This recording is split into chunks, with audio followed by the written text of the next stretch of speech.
Last lecture में हमने Pinus की लाइफ साइकिल को स्टार्ट किया था। अब हम उसी को आगे कंटिन्यू करते हैं।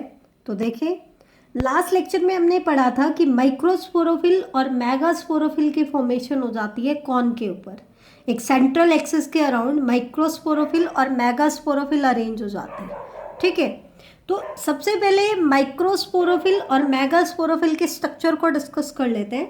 तो माइक्रोस्पोरोफिल का डायग्राम ये मैंने बनाया है। इसमें क्या क्या स्ट्रक्चर है बेटा?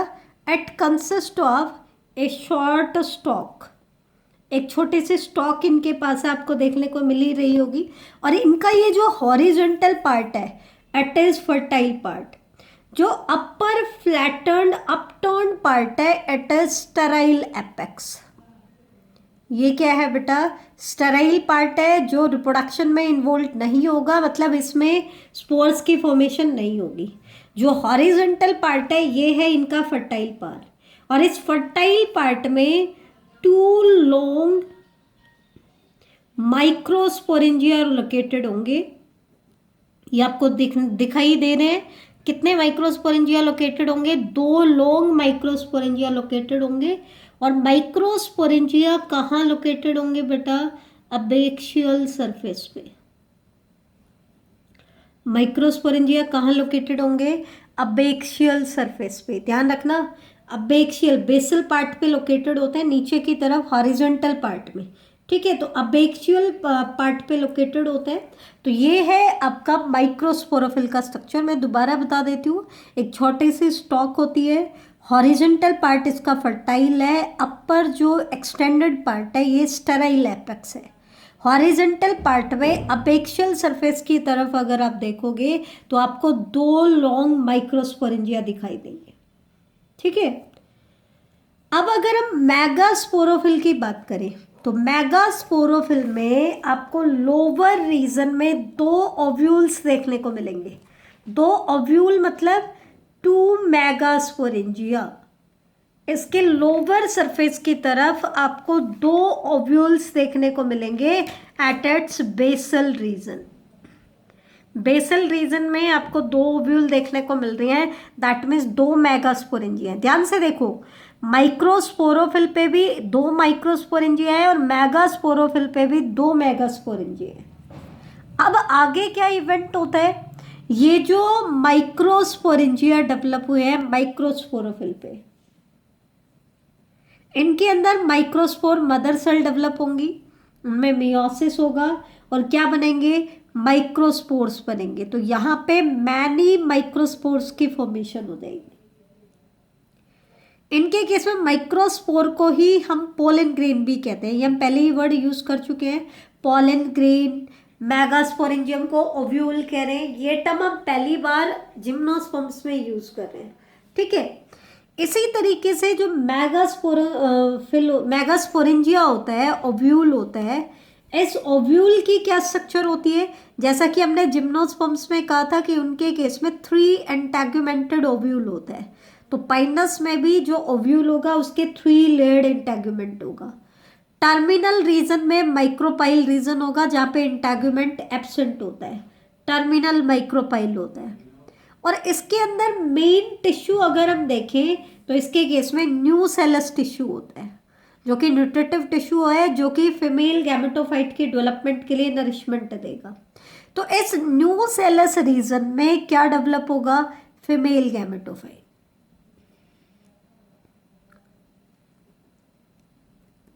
जबकि यहाँ पे पोलन ग्रेन को ही हम क्या कहेंगे आगे? मेल गैमेटोफाइट भी कहेंगे। हालांकि माइक्रोस्पोर को भी हम पोलन ग्रेन कह सकते हैं, लेकिन वो सिंगल सेल्ड होता है, बाद में इसमें नंबर ऑफ सेल्स इंक्रीज होता है। मेल गैमेटोफाइट मतलब एक ऐसी स्ट्रक्चर जिसमें गैमीट्स की फॉर्मेशन होती है, उसको गैमेटोफाइट बोलते हैं। तो जिसमें मेल गैमेट बनेंगे वो मेल गैमेटोफाइट, फीमेल गैमेट बनेंगे बेटा वो फीमेल गैमेटोफाइट। तो इनका जो पोलन ग्रेन होता है, इसके बारे में इंपॉर्टेंट पॉइंट्स हैं जो पीएमटी एग्जाम्स में पूछे जा सकते हैं। क्या?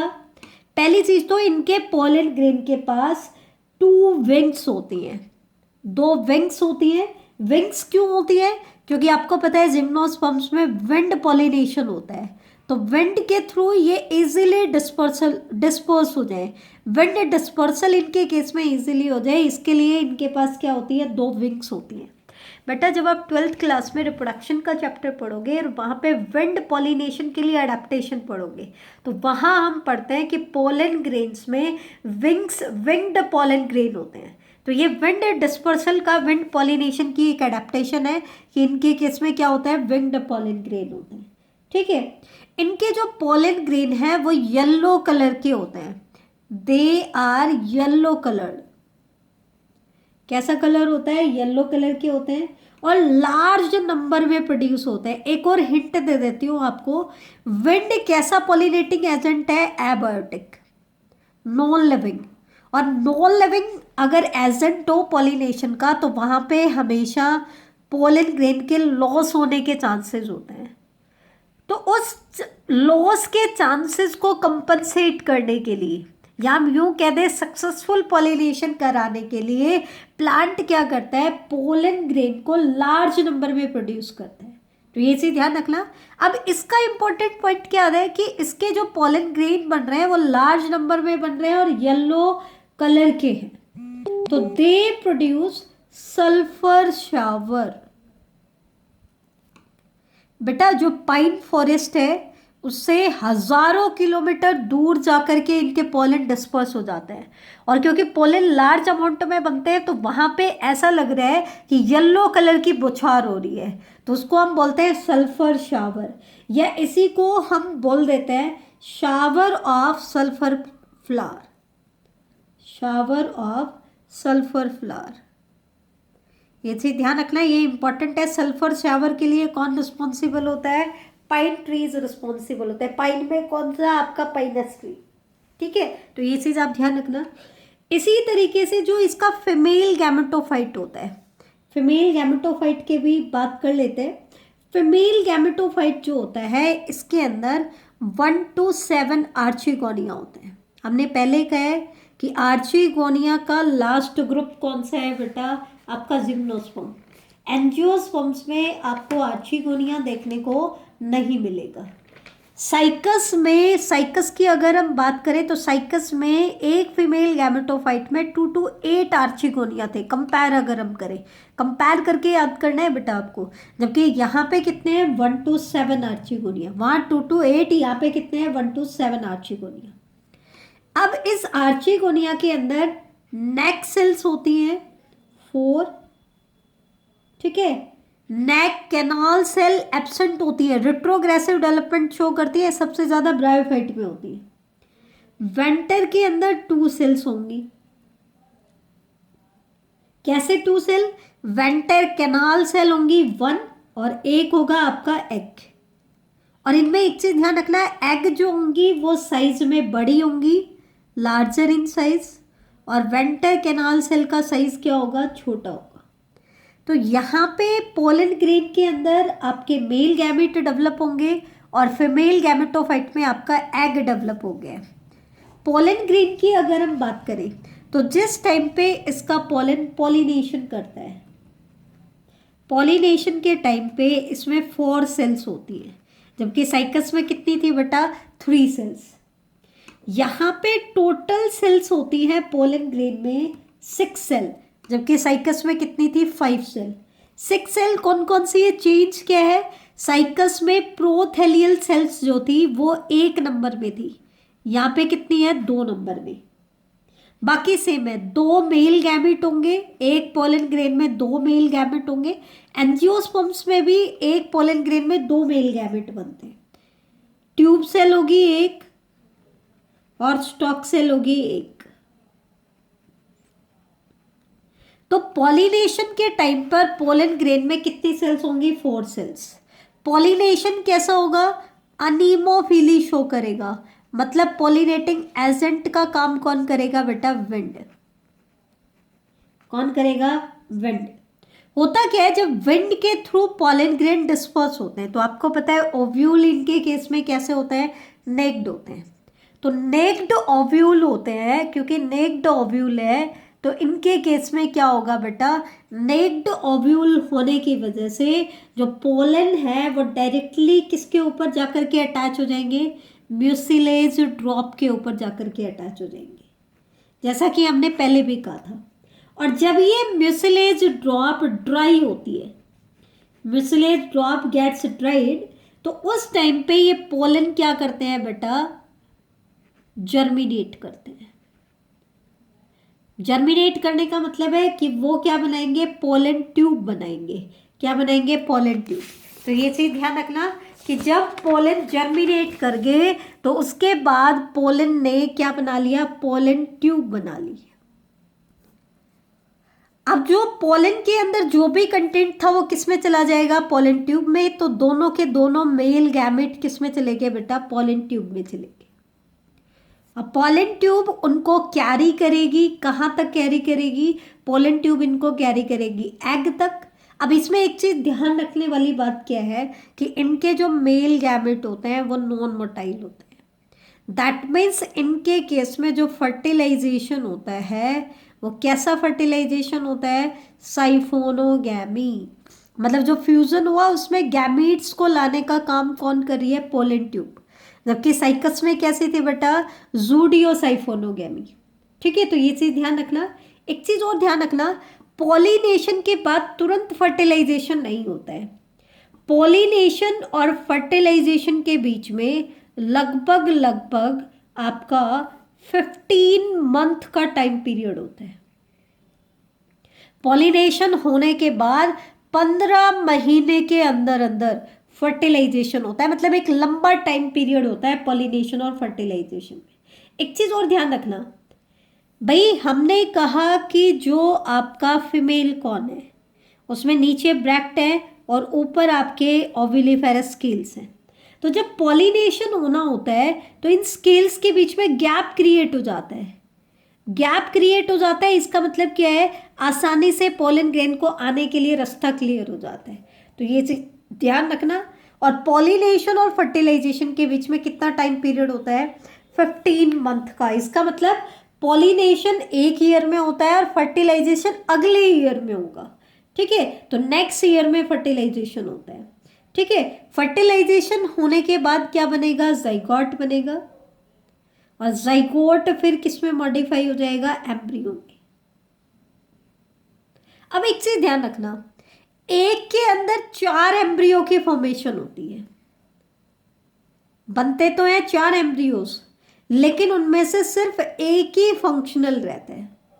ये चीज ध्यान रखना, ये इंपॉर्टेंट है। 4 में से फंक्शनल सिर्फ कितना रहेगा, एक। तो हम कह देते हैं कि एक एम्ब्रियो बनता है। और जो एम्ब्रियो इनके केस में बनता है उसमें 4 to 14 कॉटिलिडन होते हैं।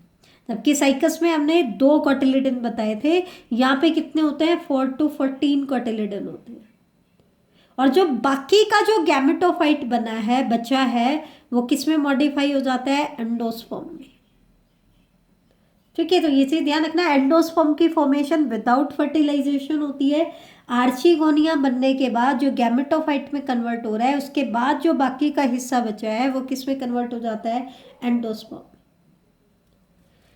अब क्योंकि डेवलपिंग एम्ब्रियो न्यू सेलस से नरिशमेंट लेगा, इनिशियली ले रहे, तो न्यू सेलस पार्ट क्या हो जाता है, पार्टली श्राइवल। पार्टली तो श्राइवल कर जाता है और पार्टली वो विंग बनाएगा। Partly becomes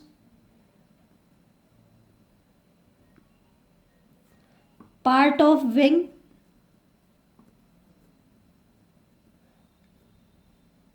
and integument.